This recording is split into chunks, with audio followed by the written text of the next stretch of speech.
Be ready, 5 seconds.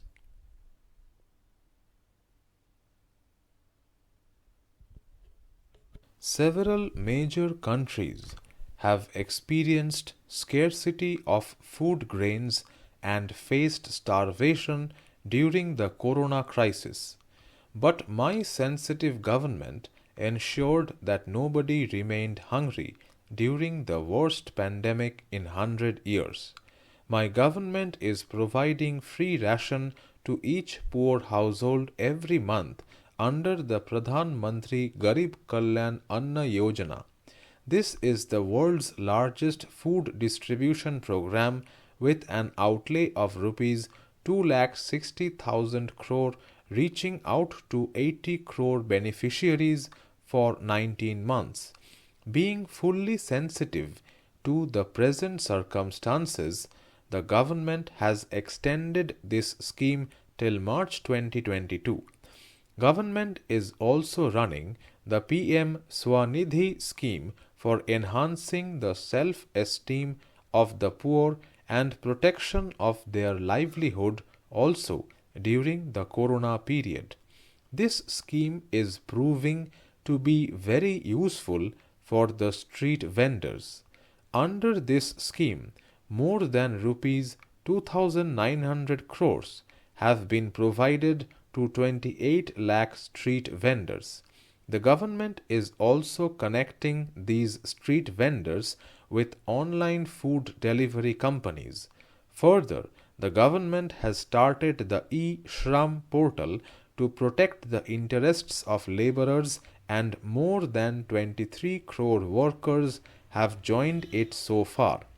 We can see the impact of Jan Dhan Aadhaar Mobile or JAM Trinity, which my government has leveraged for the empowerment of citizens.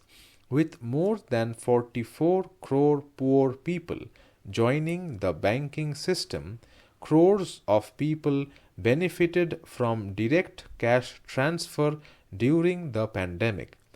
Amidst the progress made in respect of Digital India and digital economy, I also appreciate the government's vision for the success of the country's UPI platform. Transactions worth more than rupees 8 lakh crore have taken place in the country through UPI in December 2021. This is a clear example of how fast our people are adopting technology and rapid change. My government considers provision of basic amenities as a means of empowering the poor and enhancing their dignity. More than 2 crore Pakka houses have been provided to the poor under the Pradhan Mantri Awas Yojana. As a result of the efforts made in the last few years, under the Pradhan Mantri Awas Yojana Gramin, 1 crore 17 lakh houses have been approved at a cost of about rupees 1.5 lakh crore in the last 3 years. Launched with the aim of Har Ghar Jal, the Jal Jeevan Mission has brought about a huge difference in the lives of the people. Nearly 6 crore rural households have been provided tap water connection despite the constraints imposed by pandemic. It has been of huge benefit for the women, sisters and daughters in our villages. The Swamitva scheme, launched to provide property documents to people in rural areas, is also an extraordinary initiative. So far, more than 40 lakh property cards have been issued in 27,000 villages under this scheme. These property cards are not only preventing disputes but are also assisting rural population in accessing banking support. My government is working continuously to empower the farmers and the rural economy of the country.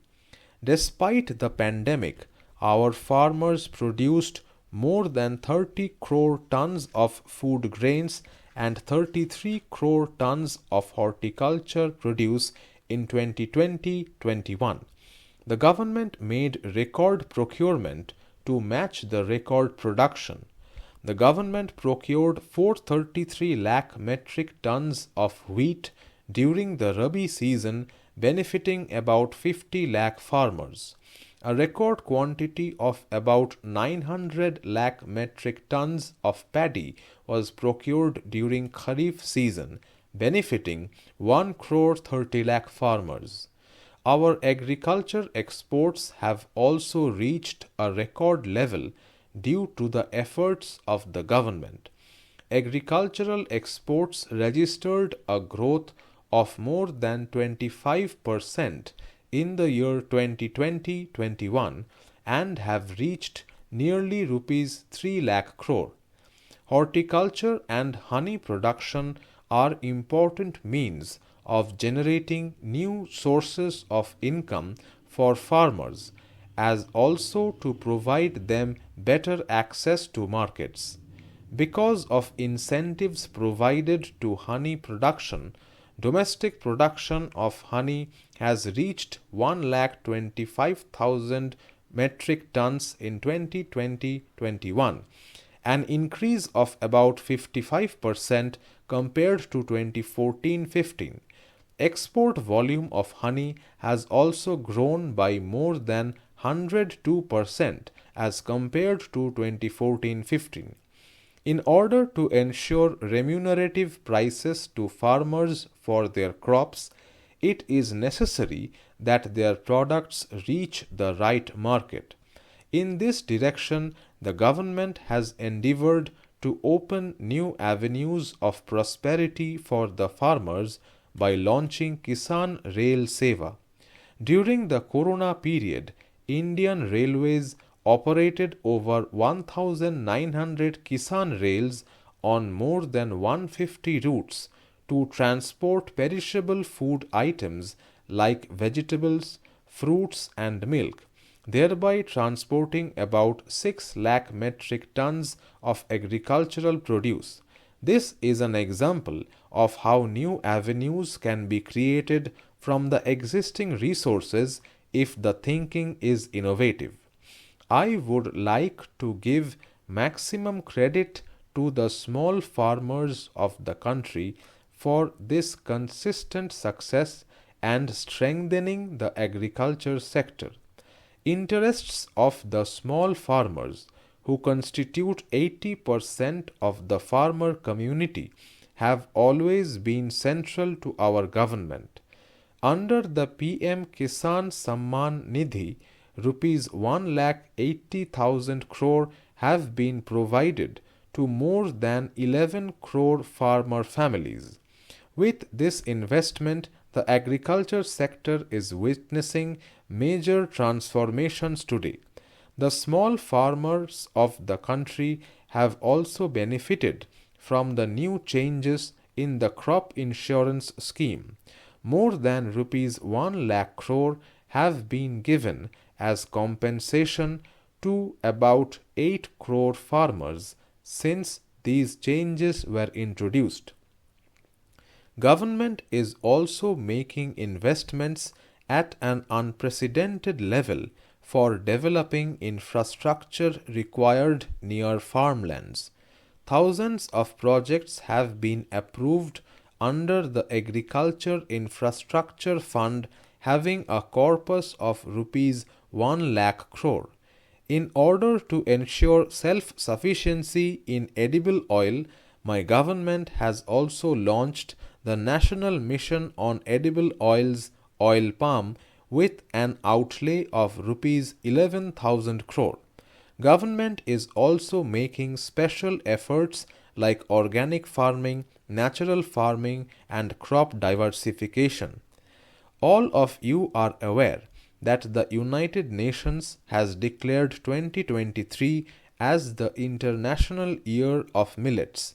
My government will celebrate the International Year of Millets on a large scale with farmers, self-help groups, FPOs, food industry, and the common citizen.